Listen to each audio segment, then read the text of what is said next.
Lorsqu'une femme commence à s'éloigner, ce n'est pas seulement de toi qu'elle se dérobe, mais aussi de la place que tu occupes dans sa vie.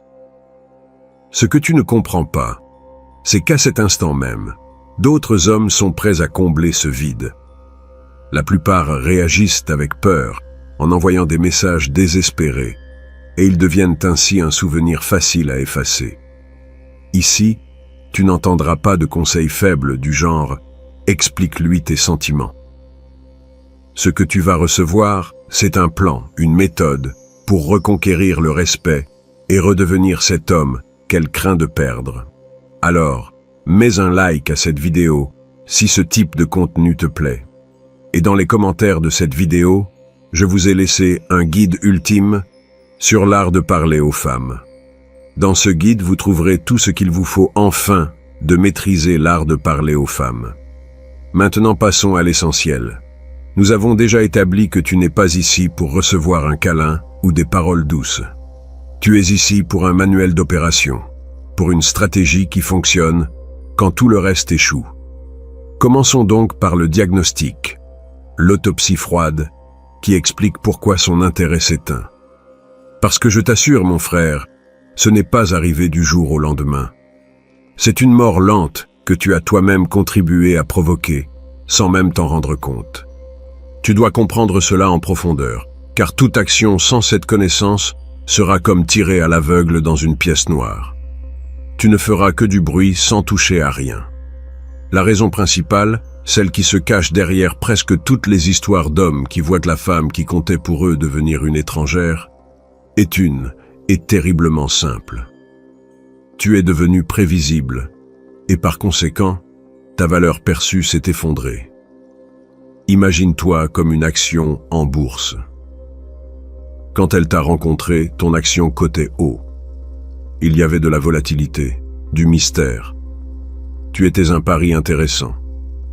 Un jour tu montais grâce à une réussite au travail, un autre tu baissais parce que tu étais dans ton monde, concentré sur tes projets. Investir en toi, dans ton temps et ton attention, était excitant. Elle ne savait pas quel serait ton prochain mouvement. Ton attention était un dividende, un prix à gagner, pas un droit acquis. Tu étais le prix. Et qu'est-il arrivé ensuite? Tu es tombé amoureux, tu t'es senti à l'aise, et tu as commis l'erreur la plus commune et mortelle de toutes. Tu as fait d'elle le centre absolu de ton univers. Ta mission n'était plus ta croissance, ton business ou tes passions. Ta mission est devenue elle. Ton bonheur dépendait de la vitesse à laquelle elle répondait, de son humeur, de si elle te validait comme tu te validais toi-même auparavant. Tu as cessé d'être un défi pour devenir une certitude.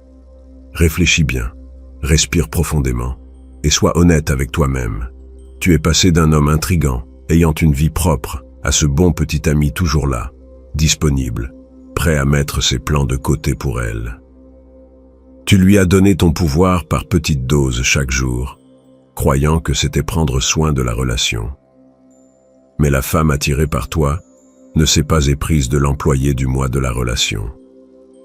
Elle s'est sentie attirée par le type qui avait un royaume à gouverner et l'a invité à le découvrir, pas par celui qui a abandonné son trône pour devenir son serviteur.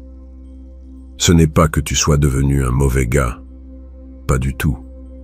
Tu es devenu insignifiant. Machiavel avertissait les princes il y a plus de 500 ans. Le plus grand danger n'est pas la guerre déclarée, mais les temps de paix qui te rendent mou et complaisant. Elle a perdu le respect pour toi, et sans respect, le désir ne peut même pas respirer. Il s'étouffe. Il meurt. Elle a cessé de t'admirer. Et quand une femme cesse d'admirer un homme, le chemin vers l'indifférence est court et direct. Tu es devenu un film dont la fin est écrite sur l'affiche. Prévisible, sûr, ennuyeux. Maintenant que tu comprends le diagnostic, que tu sais que le problème n'est pas qu'elle soit mauvaise ou que tu ne sois pas suffisant, mais que tu as mal joué tes cartes et d'évaluer ta propre action, c'est à ce moment-là que nous pouvons commencer à parler de la solution. Parce que la stratégie pour inverser cela ne commence pas par une phrase magique ou un truc bon marché. Elle commence par un mouvement de pouvoir, un acte qui va contre chaque fibre de ton être et tout ce que ton instinct de panique te hurle de faire.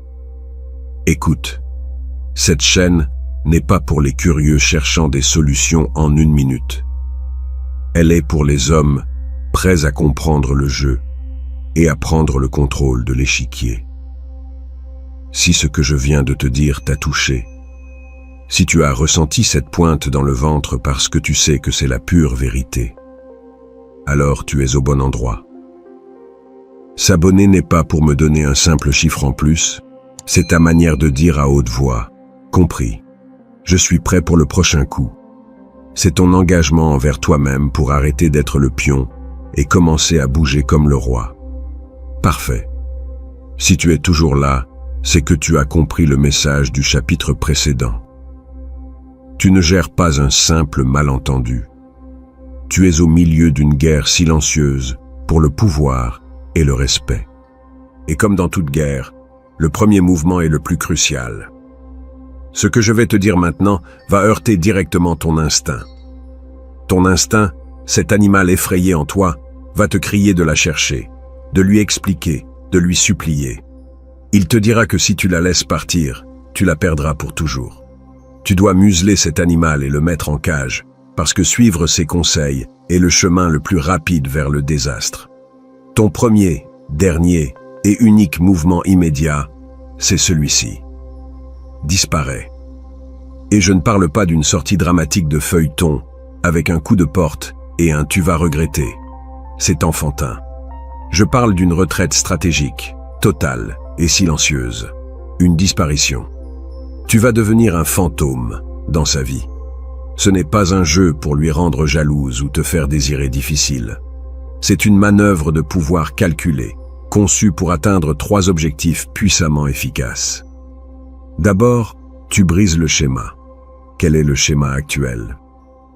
Elle t'ignore ou te traite avec indifférence, et toi tu réagis. Tu lui envoies des messages, tu cherches son attention, tu tournes autour d'elle comme un satellite misérable. Elle contrôle totalement la dynamique. Ton silence total est comme couper le courant de son jeu. C'est un frein brutal et soudain. Tu crées un vide là où il y avait ta nécessité prévisible. C'est un changement de scénario si inattendu qu'elle est obligée, pour la première fois depuis longtemps, de se demander ce qui se passe. Deuxièmement, tu réinitialises le mystère. Comme on l'a vu plus tôt, tu es devenu un livre ouvert et ennuyeux. Elle connaît déjà tes paroles, tes réactions. Elle t'a décrypté. En disparaissant de son radar, tu n'es plus un cas classé. Où es-tu? Que fais-tu? Avec qui parles-tu? Pour la première fois en des mois ou peut-être des années, la réponse est que personne ne sait. Son esprit, qui t'avait rangé dans le tiroir des choses sûres et sans intérêt, est forcé de rouvrir ton dossier. La curiosité, mon ami, est la mère de l'attraction. Tu lui retires la certitude et lui rends le doute, et dans ce doute renaît l'intérêt. Troisièmement, et c'est la plus machiavélique et puissante des manœuvres, tu la forces à affronter ton absence. Tandis que tu la poursuis, elle n'a jamais à sentir les conséquences de son désintérêt. Au contraire, elle en profite. Elle reçoit la validation de ton attention tout en appréciant sa liberté. C'est le meilleur des mondes pour elle. Quand tu disparais complètement, tu la forces à vivre la réalité qu'elle a elle-même créée. Une vie sans toi. Au début, elle ressentira peut-être du soulagement. Mais s'il y a eu une connexion vraie, si tu as compté pour elle, ce vide commencera à peser. Le silence a un écho. Ton absence deviendra une présence qu'elle ne pourra ignorer. Cela peut sembler froid, mais comme le disait le vieux Machiavel, un leader doit parfois prendre des décisions qui paraissent cruelles à court terme pour assurer la stabilité et le respect à long terme. Tu es le leader de ta propre vie. Maintenant, pour que cette retraite fonctionne, tu dois suivre des règles de combat et elles ne sont pas négociables. Règle numéro 1.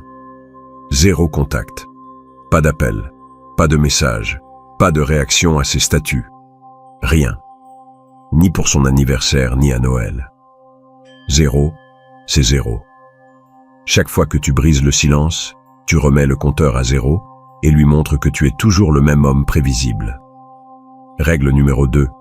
Coupure totale sur les réseaux sociaux. Ne regarde pas ses stories Instagram. Ne like pas ses photos. Deviens un fantôme digital pour elle. C'est crucial. Elle est habituée à voir ton nom dans la liste des personnes qui regardent ses journées. Quand tu disparaîtras, elle le remarquera. C'est un message silencieux mais puissant. Règle numéro 3. Ne prends pas soin d'annoncer ton départ. Ce n'est pas un mouvement de « Hey, je crois qu'on a besoin d'un temps. Je vais te laisser de l'espace ». C'est une supplique déguisée. Une façon faible de chercher une réaction.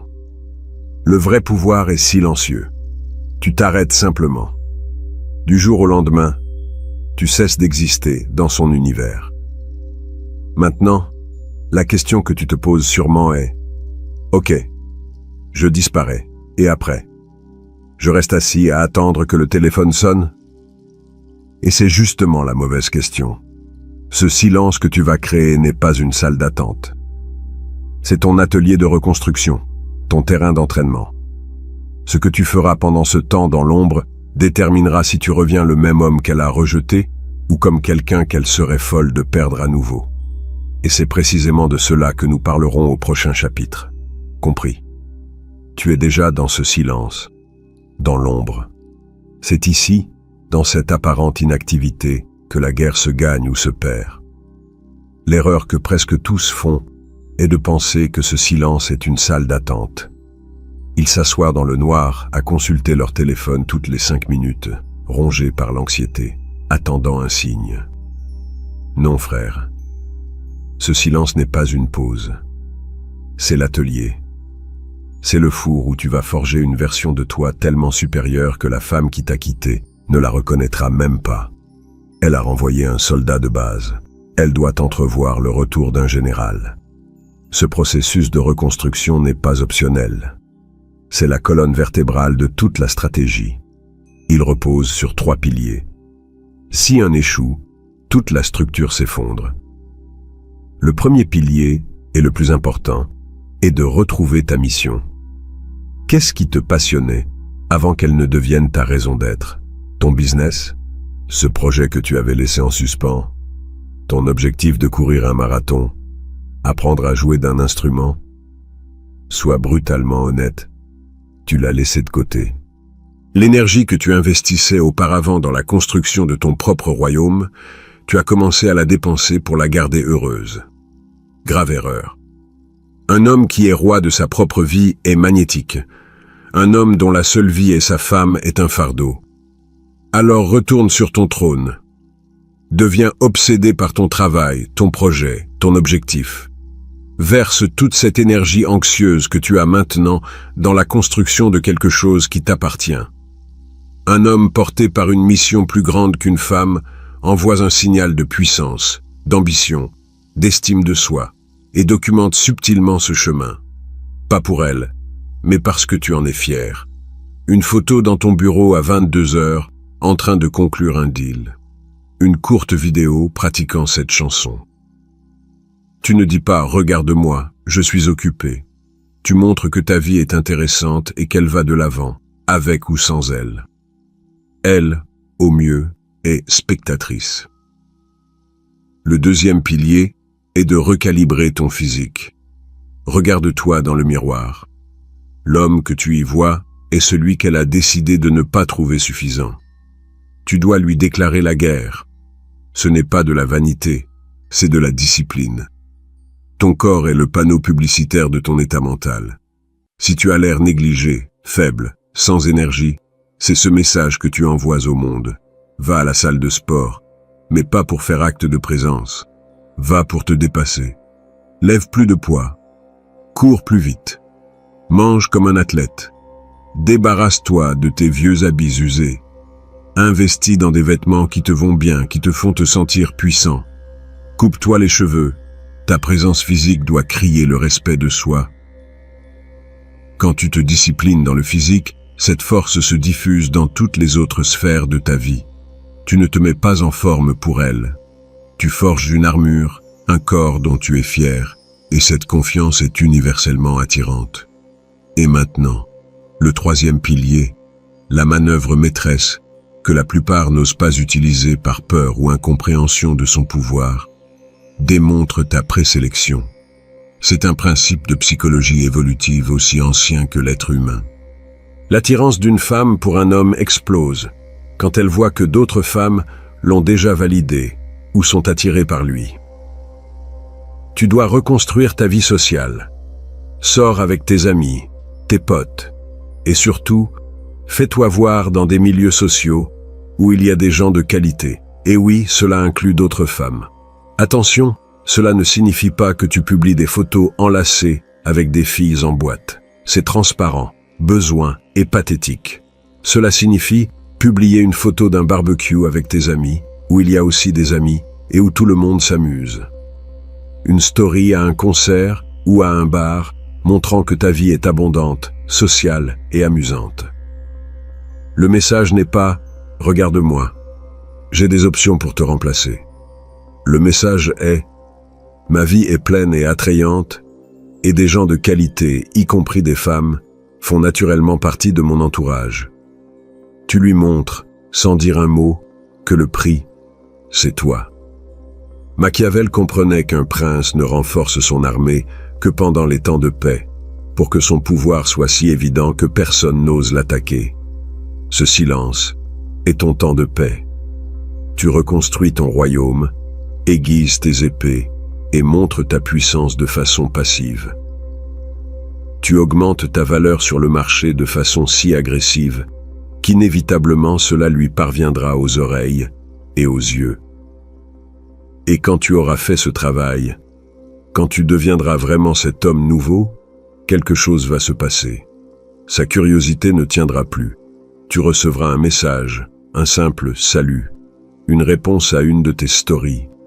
Et là, mon ami, c'est le moment de vérité. C'est l'épreuve de feu. Ta réaction à ce premier contact déterminera si tu récupères le trône ou si tu redeviens le bouffon de la cour. Et ce coup, celui de la reconquête, c'est ce dont nous parlerons dans le prochain chapitre. D'accord, tu as travaillé dans l'ombre. Tu as forgé l'acier dans le feu du silence et de la discipline. Et puis, un jour, alors que tu es concentré sur ta mission, ça arrive. Ton téléphone vibre. Tu vois son nom à l'écran. À cet instant, ton cœur va bondir. L'animal que tu as enfermé dans la cage va commencer à frapper les barreaux, à crier « Réponds ! C'est le signe, on y est !» Tu vas ressentir une montée d'adrénaline, un mélange de triomphe et de panique. Et précisément à cet instant, ces 3 secondes, c'est là que 99% des hommes ruinent des semaines de travail impeccable. Avant même de réfléchir à ce que tu vas écrire, avant que ton pouce touche une seule lettre, tu dois respirer profondément et adopter la bonne mentalité. Ce n'est pas une conversation banale. C'est un test. Elle ne t'écrit pas pour savoir comment tu vas. Elle t'écrit pour voir si tu es toujours le même homme prévisible et needy qu'elle a laissé derrière. C'est un test, une sonde qu'elle envoie pour voir si tu es toujours en orbite, attendant son appel. Ta mentalité doit être celle d'un homme calme, détaché et légèrement amusé. Tu es occupé. Tu n'es pas en colère. Tu n'es pas rancunier. Mais tu n'es pas non plus excité comme un enfant à Noël. Son message est une interruption mineure, même agréable, dans une journée déjà importante et chargée. Machiavel avertissait qu'un prince doit savoir contrôler ses expressions et ne jamais montrer de désespoir, car un leader qui semble désespéré est perçu comme faible et invite à être exploité. Ta réponse à ce message est un rapport sur l'état de ton propre royaume. A-t-il l'air prospère et sous contrôle, ou en faillite, quémandant un sauvetage? Voici maintenant comment exécuter cela comme si ta vie en dépendait. D'abord, retarde ta réponse. Ne réponds jamais instantanément. Jamais. Répondre immédiatement crie J'étais collé à mon téléphone attendant que tu m'écrives. Attends plusieurs heures, voire jusqu'au lendemain si le message arrive la nuit. Cela communique sans dire un mot que tu as une vie, que ton téléphone n'est pas le centre de ton univers, que ce n'est pas ta priorité numéro 1. Ton temps est ton actif le plus précieux. Traite-le comme tel. Deuxièmement, sois bref et joueur. Quand tu réponds, utilise moins de mots qu'elle. Si elle t'envoie un paragraphe, réponds par une phrase. Si elle te pose une question, réponds-y, mais ne lui rends pas une autre question immédiatement. Garde un ton léger, presque comme si tu parlais à une connaissance. Si elle te demande comment tu vas, ne lui raconte pas ta vie. Une réponse du type « Tout va bien, je gère comme toujours. Et toi ?» est parfaite. Elle est positive, montre que tu es occupé et relance la pression de la conversation. Troisièmement, termine la conversation en premier. C'est un mouvement de pouvoir subtil mais dévastateur pour ses attentes. Après quelques échanges, sois celui qui met fin à la conversation Ben. Laisse pas la conversation s'éteindre ou elle cesser de répondre. Un simple « Eh, bonne de te parler, mais je dois y aller. À plus », c'est de l'or pur. Tu la laisses en vouloir plus et tu lui montres que tu contrôles ton temps et ton attention. Et maintenant, la règle d'or, la plus importante. En aucune circonstance, n'invite pas à sortir. Ne suggère rien. N'insinue rien. Ne demande pas si elle veut se revoir. Rien. C'est elle qui a perdu l'intérêt. C'est elle qui a brisé la dynamique. C'est sa responsabilité de chercher activement la rencontre. Ton seul rôle est d'être cet homme attirant, occupé et émotionnellement libre qu'elle commence à regretter. Si tu as respecté les 3 piliers de la reconstruction et suis ces règles à la lettre, il est presque inévitable qu'elle fasse le premier pas. Elle te dira quelque chose comme « Hey, on devrait se voir un de ces jours ». Et ta réponse, calme et sans émotion, sera celle qui cimentera ta nouvelle position. Oui, peut-être la semaine prochaine j'ai une ouverture. Je vérifie mon agenda et je te tiens au courant. À ce moment précis, le jeu a pivoté à 180 degrés. Tu es passé de celui qui suppliait pour son temps à l'homme dont le temps est si précieux qu'elle doit solliciter un rendez-vous. Elle n'est plus le prix que tu poursuis. Tu es devenu le prix qu'elle n'est pas sûre de pouvoir récupérer. Mais voici la question la plus importante, celle qui détermine la fin de la partie. Est-ce vraiment pour la récupérer, elle? Ou y a-t-il un prix bien plus grand et durable dans tout ça? La réponse à cela est le vrai pouvoir. La vérité finale est celle-ci. Le prix n'est pas elle. C'est l'homme que tu as forgé au feu. Le pouvoir ultime est la paix intérieure de savoir que tu es complet sans elle. Et c'est exactement cela qui la ramène vers toi. Tu ne l'as besoin pas, et c'est pour cela qu'elle te désire. C'était un chapitre du manuel. Abonne-toi pour maîtriser le reste du jeu. En dessous, dans les commentaires, partage une règle de pouvoir qui t'a fonctionné.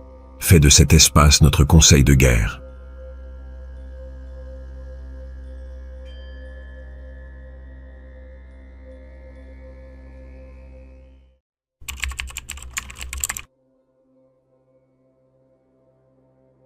Femmes en proie à l'insécurité et comment exploiter cette faiblesse pour les attirer davantage. Attention, cette vidéo n'est pas destinée aux romantiques, mais aux stratèges. Pendant que certains hommes courent partout en inondant la femme insécure de compliments, il en existe un autre type qui utilise silencieusement cette même faiblesse pour devenir irrésistible.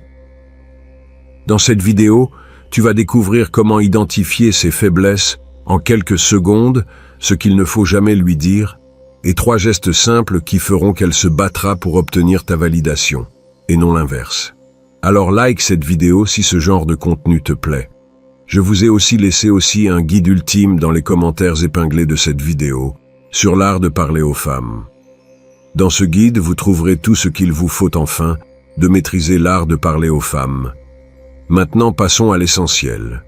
Et l'essentiel, mon ami, c'est de comprendre la première grande vérité qu'on t'a cachée toute ta vie. L'instinct masculin le plus basique que tu as face à une femme est presque toujours ton pire ennemi. Laisse-moi te décrire une scène que tu as sûrement vécue. Tu es avec elle, une femme qui te bouleverse vraiment.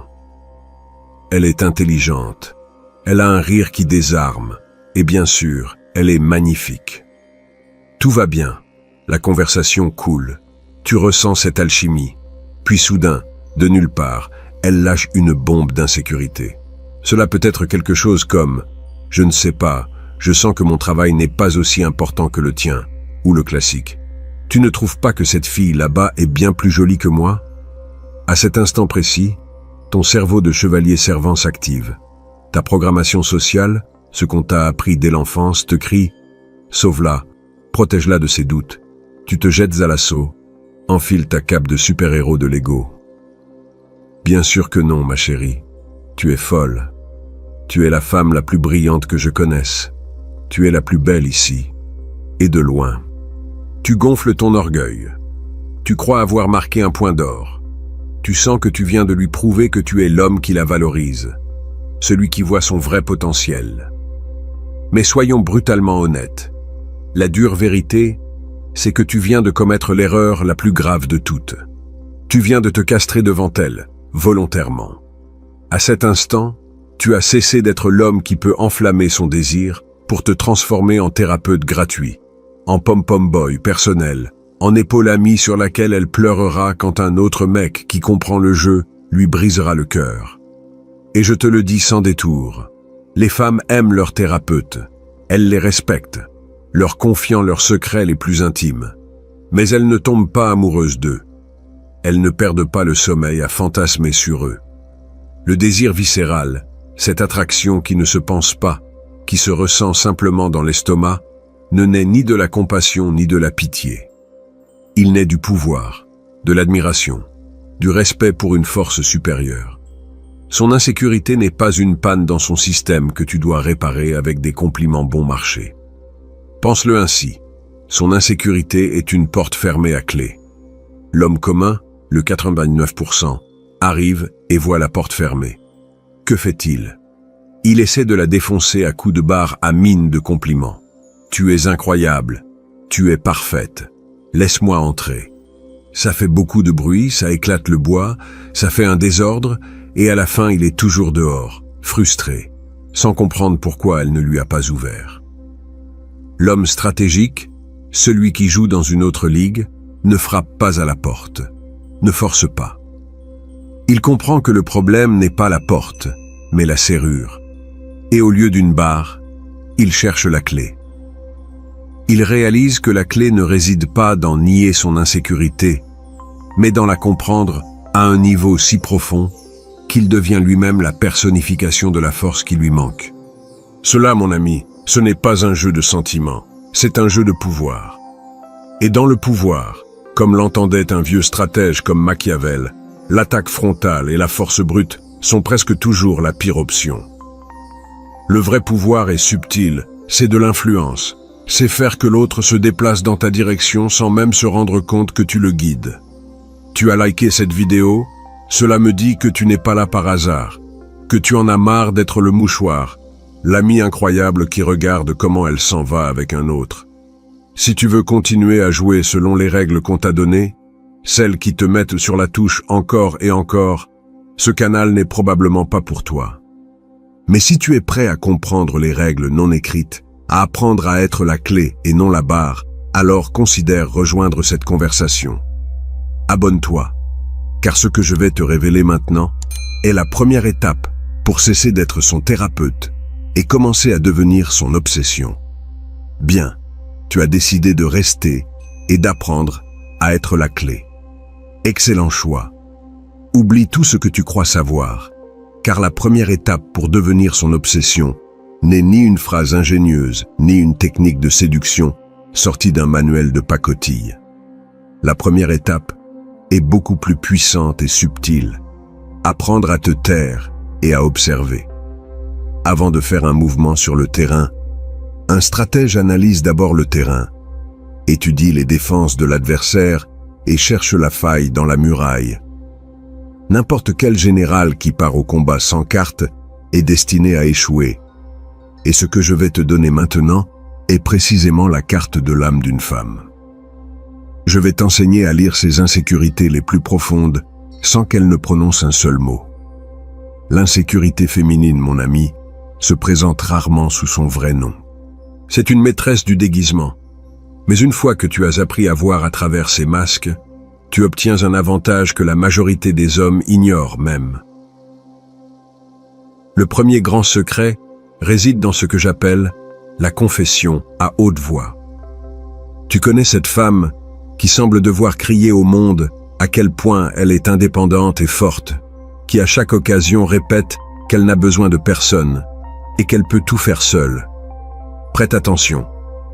Dans 90% des cas, ce que la personne projette le plus fort à l'extérieur est précisément ce qui lui manque le plus à l'intérieur. Cette cuirasse d'indépendance n'est rien d'autre qu'un bouclier pour protéger une peur terrifiante de la fragilité, de l'abandon, du besoin d'autrui, et que cet autre échoue. C'est un cri d'aide déguisé en cri de guerre. Il en va de même pour celle qui inonde ses réseaux sociaux de photos toujours plus provocantes, montrant son corps comme si c'était son seul trophée.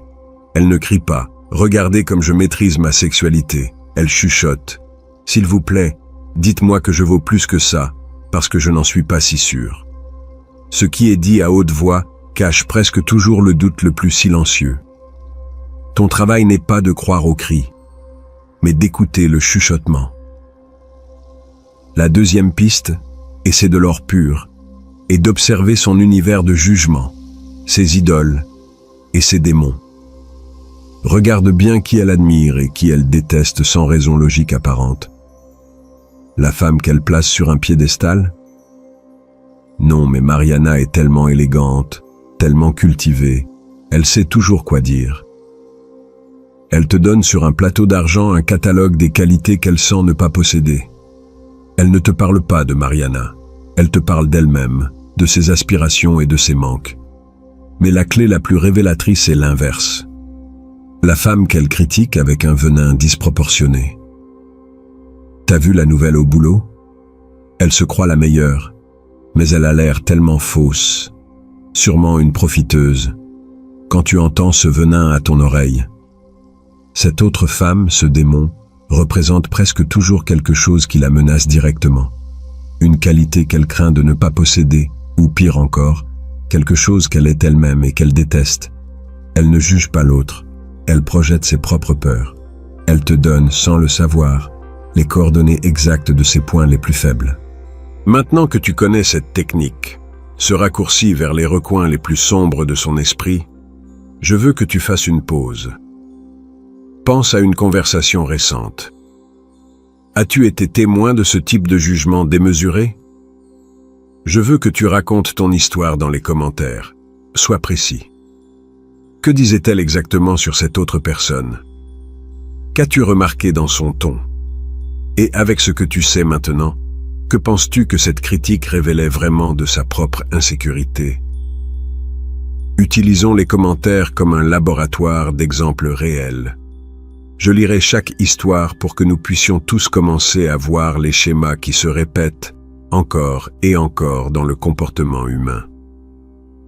Ton expérience sert à tous. Voilà la partie active, la sonde. Une fois que tu as une intuition, une hypothèse sur son insécurité, tu dois la vérifier, mais pas comme un idiot, avec la précision d'un chirurgien.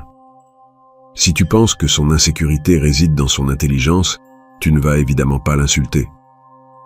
Lors d'une conversation, aborde un sujet un peu plus complexe, plus abstrait. Parle d'économie, d'histoire, de philosophie, ce que tu maîtrises. Et observe, se rétracte-t-elle, se met-elle sur la défensive? Essaie-t-elle de changer rapidement de sujet vers quelque chose de plus léger? Ou au contraire, s'intéresse-t-elle et te suit-elle? Sa réaction est la confirmation dont tu as besoin. Si son insécurité concerne son apparence, fais le contraire de ce que ferait la majorité. Ignore l'évidence et fais-lui un compliment qui n'a rien à voir avec son corps. J'adore la façon dont ton esprit connecte les idées. Ou tu as un sens de l'humour incroyablement rapide. Si elle accepte le compliment et se détend, tu es sur la bonne voie. Mais si elle essaye immédiatement de ramener la conversation à son apparence, « Ah bon? Tu aimes ma robe ?» Tu viens de toucher le nerf. Tu viens de confirmer que sa validation principale dépend de son physique. Ces 3 étapes, écouter le chuchotement derrière le cri, analyser ses jugements, sonder avec subtilité, te donneront une compréhension d'elle que ni ses ex-petits amis ni ses meilleurs amis n'ont jamais eue. Tu auras la carte complète de ses peurs et aspirations. Et maintenant que tu as la carte, la question est, qu'est-ce que tu fais avec ? L'homme commun essaierait de boucher ses trous avec de belles paroles. Mais toi, tu n'es pas l'homme commun. Dans le chapitre suivant, je vais t'enseigner à faire le contraire, à utiliser cette carte non pour la réparer, mais pour devenir le seul point d'ancrage solide dans sa mer de doute. Excellent. Tu as la carte. Tu as appris à lire le terrain et à identifier les fissures dans l'armure. Voici maintenant le moment qui sépare l'enfant de l'homme, l'amateur du stratège. C'est ici que 99% des hommes, même ceux qui ont les meilleures intentions, échouent de manière catastrophique. Parce que leur instinct, en voyant une faiblesse, est de courir la réparer. Si elle dit « je me sens moche », ils lui apportent un camion de fleurs verbales. Si elle dit « je me sens stupide », ils lui récitent un poème sur son intelligence. Et ce faisant, ils valident sa faiblesse.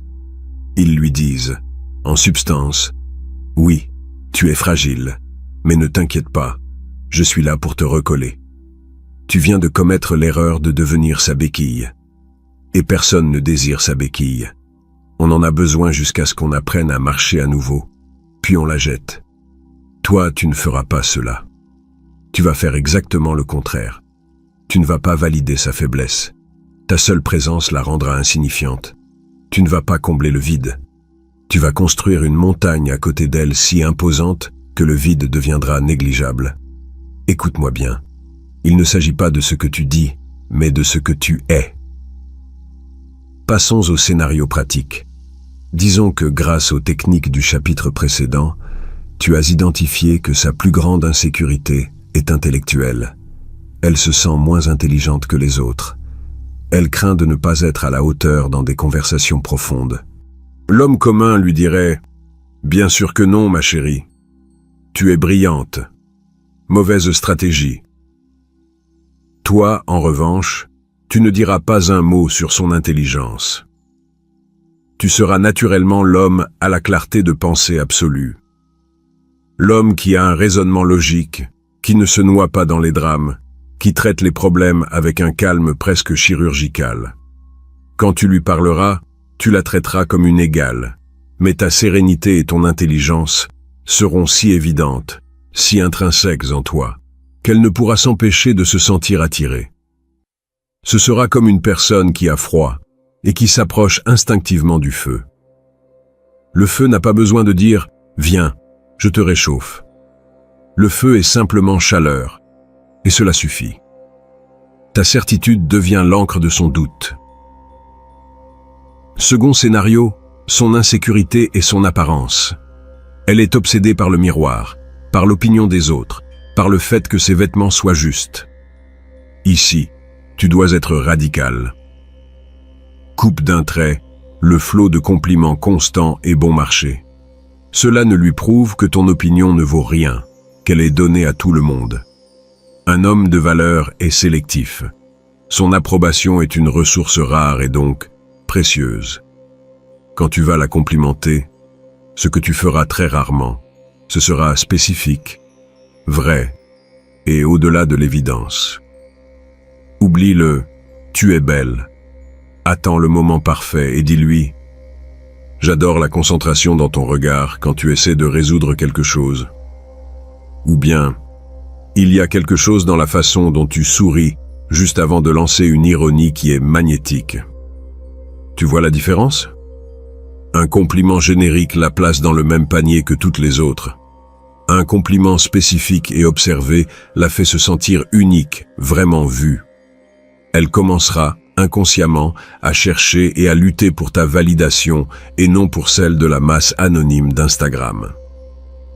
Je fais ici une pause pour te poser une question directe. Nous venons de voir deux philosophies opposées pour gérer une insécurité physique. À ton avis, qu'est-ce qui est plus puissant sur le long terme? A. Le bombardement constant de compliments pour maintenir son ego à flot. B. La validation sélective et rare qui transforme ton approbation en prix. Vote dans les commentaires. Écris A ou B et ajoute une seule phrase expliquant ton raisonnement. Je veux voir quelle approche domine dans cette communauté, la traditionnelle ou la stratégique. Troisième scénario, le plus complexe. Elle est anxieuse, émotionnellement instable. Ses émotions sont des montagnes russes et elle essaie toujours de t'entraîner dans son manège. L'homme commun monte, crie avec elle, souffre avec elle et lui dit « Tranquille, tout ira bien ». Toi, non. Tu n'entreras pas dans sa tempête. Tu es le phare, ferme, inébranlable. Quand elle vient avec son chaos, tu l'écoutes, hoches la tête, comprends, mais tu ne te laisses pas entraîner. Tu gardes ton centre, tes plans, ta vie, ta sérénité, et ta posture communique. Je comprends ta tempête, mais ici, en mon centre, il ne pleut pas, et tu peux toujours te réfugier. Cette stabilité, cette paix que tu incarnes, deviendra la drogue la plus addictive qu'elle ait jamais essayée. Ce n'est pas une manipulation bon marché. C'est ce qu'un stratège comme Machiavel appellerait économie de la force. Tu ne gaspilles pas ton énergie dans une bataille frontale contre ses émotions. Tu construis une forteresse si solide que l'ennemi se calme rien qu'en voyant tes murailles. En faisant cela, tu cesses d'être l'homme qui essaie de lui donner ce qu'elle croit vouloir, compassion, compliment, et tu deviens l'homme qui lui donne ce que son instinct le plus primitif réclame. Force, stabilité, un standard. Tu n'es plus son pom-pom boy, tu es son or. Cela nous mène sur un terrain psychologique encore plus profond et dangereux. Parce que quand tu fais cela bien, il se passe quelque chose de fascinant. Elle commence à associer la sensation de bien-être, de se sentir sûre, intelligente ou précieuse, uniquement à ta présence. Et c'est le secret du chapitre suivant. Comment créer un vide que seul toi peux combler? D'accord. Nous arrivons au mouvement final du stratège, le coup de maître qui consolide tout le travail précédent. Tu as appris à la lire, à être la roche dans sa tempête. Et maintenant, je vais te montrer comment utiliser cette position pour forger une connexion si profonde qu'elle frôle la dépendance psychologique. C'est délicat, puissant, et dans de mauvaises mains, cela peut être dangereux. Mais tu es là pour gagner, pas pour jouer à moitié. L'objectif de ce chapitre est de t'apprendre à créer un vide dans son monde, un espace qui, par sa nature, ne peut être rempli que par toi. Quand tu cesses d'être son pom-pom boy et deviens son or, l'incarnation de la force qu'elle désire, un phénomène psychologique fascinant se produit. Elle commence à associer la sensation de calme, d'estime ou de clarté, non à ses propres accomplissements, mais directement à ta présence. Ce n'est plus « je suis intelligente », c'est « quand je suis avec lui, je me sens intelligente ». Tu vois le pouvoir de ce changement? Tu as déplacé l'origine de son bien-être, de l'intérieur d'elle vers l'intérieur de toi. Tu deviens la drogue et l'antidote à la fois. Pour que cela ne ressemble pas à une théorie abstraite, laisse-moi te raconter une histoire vraie que j'ai vue de mes propres yeux. Une histoire qui illustre ce principe avec une clarté brutale. Un bon ami à moi, Pablo, a commencé à sortir avec une femme, Sofia. Sofia était architecte, diplômée avec honneur de la UNAM, très talentueuse, mais rongée par une insécurité intérieure, la peur de ne pas être géniale. La peur d'être une parmi tant d'autres dans un domaine si compétitif. Ses ex-petits amis jouaient tout le rôle du fan numéro 1. Mon amour, Tes designs sont parfaits. Tu es une génie. La prochaine Zaha Hadid mexicaine. » Et elle, bien sûr, ne les croyait jamais. Elle savait que leurs paroles venaient de l'affection, pas d'un vrai jugement. C'étaient des mots creux, des calories vides qui ne nourrissaient pas son besoin de vraie validation. Pablo, ingénieur civil sans aucune connaissance en esthétique architecturale, a fait quelque chose de différent. Un soir, dans un café de la Condesa, elle lui montrait sur sa tablette son dernier projet, un immeuble d'appartement. Elle était visiblement nerveuse, cherchant la même approbation d'habitude. Pablo a regardé les plans en silence pendant un bon moment. Sofia commençait à s'impatienter. Enfin, il a levé les yeux et lui a dit « De l'aspect créatif, je ne peux rien dire. Ça a l'air incroyable. Mais la structure, ici, dans le calcul de cette poutre principale, je pense que ça pourrait être plus efficace. Pourquoi as-tu choisi cette solution et pas celle-ci qui supporterait mieux la tension en cas de tremblement de terre ?» La réaction initiale de Sofia fut une colère contenue. Elle se sentit offensée. Qui était cet ingénieur pour remettre en question son travail? Mais après cette colère initiale, quelque chose a fait clic dans sa tête. Elle était fascinée. Personne, jamais, ne l'avait remise en cause à un niveau aussi technique. Personne ne l'avait traitée comme une professionnelle sérieuse, plutôt que comme une artiste fragile ayant besoin de câlins. Pablo ne l'a pas complimentée. Il ne l'a pas consolée. Il l'a défiée. Il l'a traitée comme une égale et lui a montré un standard plus élevé. Depuis cette nuit-là, la seule opinion qui comptait pour Sofia sur son travail était celle de Pablo. Il n'était plus la source de compliments. Il est devenu la source du standard de qualité. Il est devenu son or, la mesure avec laquelle elle a commencé à juger sa propre capacité. L'attirance qu'elle ressentait pour lui s'est transformée en quelque chose de bien plus profond. Un besoin.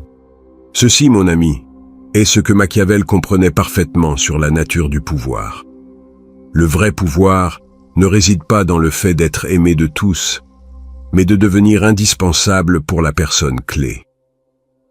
Pablo n'est pas devenu indispensable parce qu'il était le plus affectueux ou le plus flatteur. Il est devenu indispensable parce qu'il est devenu la seule source de quelque chose que Sofia avait désespérément besoin et que personne ne pouvait lui offrir. Un défi réel qui la faisait grandir.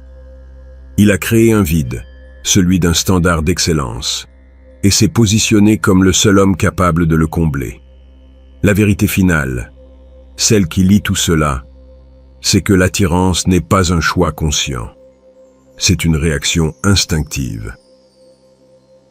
Et l'insécurité d'une femme est une carte avec un X géant qui te dit « Ici gît un besoin profond et insatisfait ». L'homme commun voit cette carte et essaie de combler le trou avec de la terre lâche, des paroles vides. Et c'est pourquoi il devient oubliable. L'homme qui comprend le jeu utilise cette carte pour construire quelque chose de solide. Il ne lui offre pas un refuge temporaire. Il est le refuge. Et en faisant cela, il crée une attirance si forte, si primale, qu'elle ne comprendra même pas d'où elle vient. Elle saura juste que pour se sentir complète, elle doit être près de lui. Tu sais maintenant comment identifier ce besoin et comment devenir la force qu'elle désire. Terminons par distiller l'essence de cette philosophie pour que tu ne joues plus jamais selon les règles qui te font perdre. La leçon finale est « Arrête d'être l'homme qui comble ses vides. Deviens la force qui les rend insignifiants. Le vrai pouvoir ne console pas. Il inspire. L'attirance est simplement la conséquence de ce pouvoir. À toi de jouer. Raconte dans les commentaires le conseil le plus fatal que la vie t'a donné sur les femmes. Ton erreur peut être la meilleure stratégie pour un autre homme. Si tu es prêt à maîtriser les règles non écrites et à cesser d'être un simple pion dans le jeu, abonne-toi. La véritable partie ne fait que commencer.